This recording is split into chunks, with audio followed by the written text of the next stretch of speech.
You ever had one of those times where it seemed like everything was out of your control? You ever had one of those times where it seemed like everything, the circumstances, everything was working against you? Maybe that's how some of you guys have been feeling lately with all the stuff with COVID and everything else. But, you know, it kind of relates to a lot of what we see in the book of Esther that we started studying last week. You see, as we go through this account, we'll see how a lot of the things seem to be completely opposite of what would be good for Esther or anything like that. But in the long run, we see that God had it all in control.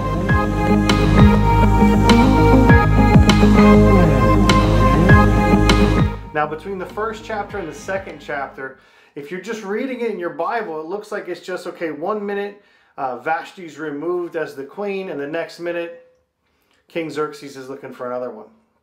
But the truth is this: when we look at history, there's about 4 years in between the two chapters, between chapter 1 and chapter 2. And in between those two chapters, those 4 years, King Xerxes has tried to conquer Greece, and they sent him packing. They sent him out. They said, no, get out of here. I mean, basically, it was the biggest defeat Xerxes' empire had ever seen at that point. And so he comes back to his kingdom, and he's down, and he's depressed, and he's feeling sad, and that's when he remembers back to Queen Vashti. And as we look at the first few verses of chapter 2, we see what happens. It says, later when King Xerxes' fury had subsided, he remembered Vashti and what she had done and what he had decreed about her. Then the king's personal attendants proposed, let a search be made for beautiful young virgins for the king. Let the king appoint commissioners in every province of his realm, and to bring all these beautiful young women into the harem of the citadel of Susa. Let them be placed under the care of Hegai, the king's eunuch, who is in charge of the women, and let beauty treatments be given to them. Then let the young women who pleases the king be queen instead of Vashti. This advice appealed to the king, and he followed it. Now these advisors were quick to say, hey king, you know, don't go back to Queen Vashti. You need to find another one. You need to find a new queen. Because these guys were afraid that if Queen Vashti came back in, that she would influence the king and these guys would be gone. And so they said, hey, let's search the empire. Now, it makes it sound almost like a beauty contest, but truthfully what it was they went out and they took young girls who were virgins and took them to be basically prisoners in the king's harem. From the moment that they were taken, they were no longer in charge of their own life. They became property of the king. Now, if you're the king, these kind of things didn't bother you, but if you were all these other young women, it's a major thing to be removed from your homes and brought to somewhere else in a strange place. Yeah, you look around, there may be lavish things all around you, but you don't see your family anymore.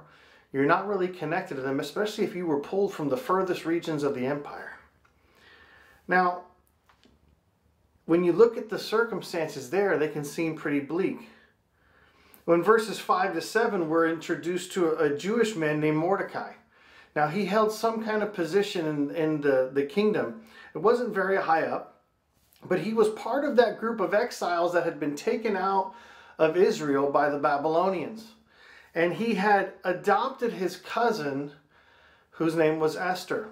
Now, the reason he adopted her is because both her parents had died, and so he took her in and was going to take control and be the father figure in her life.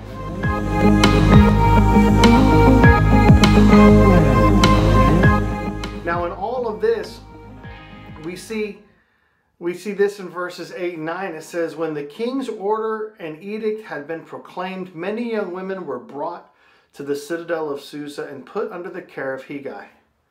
Esther was also taken to the king's palace and entrusted to Hegai. He was in charge of the harem. She pleased him and he won his favor. Immediately, he provided her with beauty treatments and special food. He assigned to her 7 female attendants and selected from the king's palace and moved her and her attendants into the best place in the harem. Now, when it first introduces us to Esther, just before this verse 89, it describes her as a very beautiful woman. And what it kind of gives across is not just the thing of outward beauty, but also the way she carried herself too. And so when we see how we have Hegai automatically kind of take notice, we could think, oh, he just saw a pretty girl and that was it. No, because remember, he had all these women that were around him. But kind of like when we studied the story of Joseph, when it talked about how God would give favor to Joseph, to those that he was around.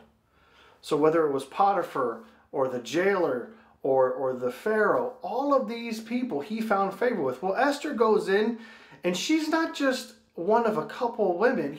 She is one of hundreds.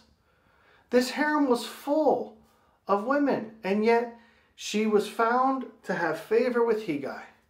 And so he gives her the best place in all the harem to live with the best female attendants there. And we see God, in the midst of circumstances that don't seem great, begin to organize and set things in place.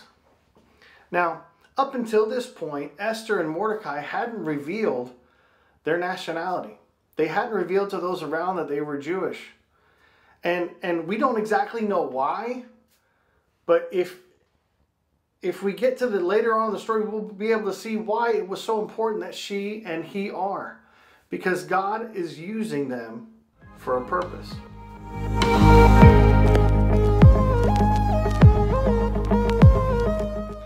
Now, in verses 15 to 17, we see this. It says, when the turn came for Esther, the young woman Mordecai had adopted, and the daughter of his uncle Abihail, which was Mordecai's Persian name, to go to the king, she asked for nothing other than what Hegai, the king's eunuch who was in charge of the harem, suggested.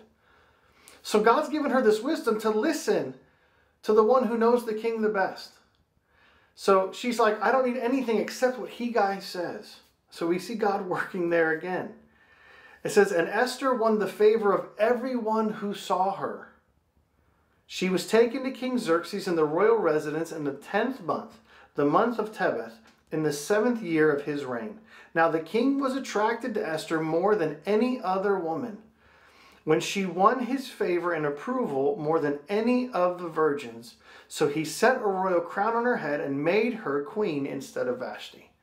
Now you have to understand, basically a new girl would go to the king each night, and after the king was done with her, he would send her away back to the harem, and that's where she would stay for the rest of her life or for the rest of his reign, unless he asked for her by name.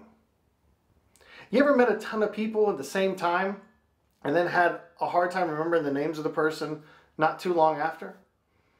Just imagine, this is a revolving door. But God gave her favor. God gave Esther favor. And so when King Xerxes saw her, she won his favor. And he was so overtaken by her that he made her the new queen. Now understand this. Now that Esther is queen, she has a place of influence. And she's exactly where God wants her to be for what will come.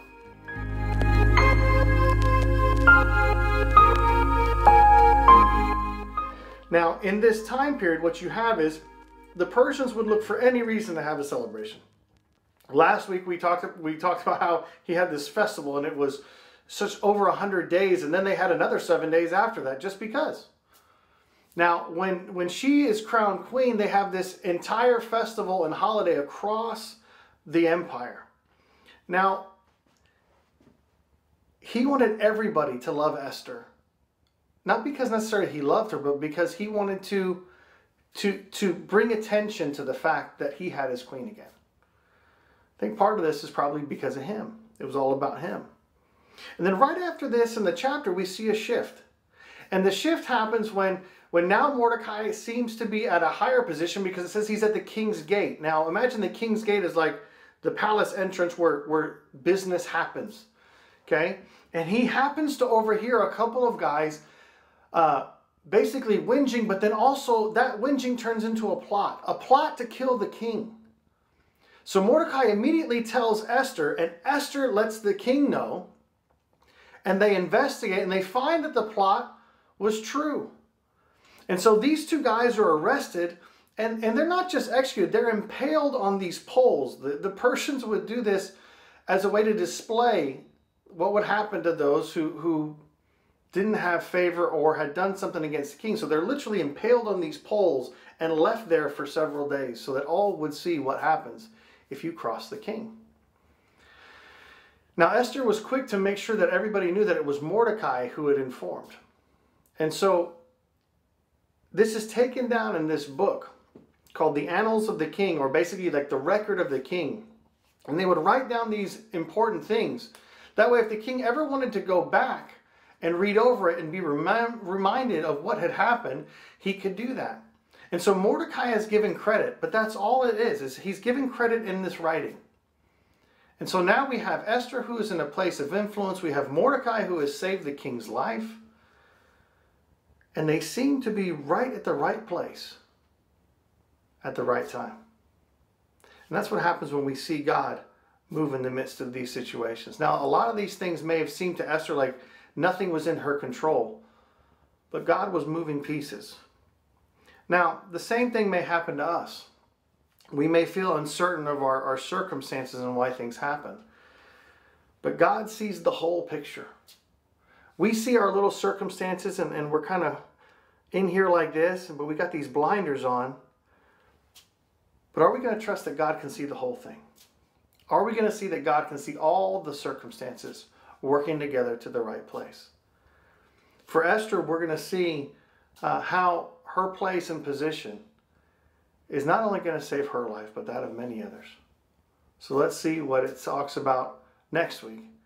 But right now, I hope we can have a good time kind of discussing the questions together. Have a great evening.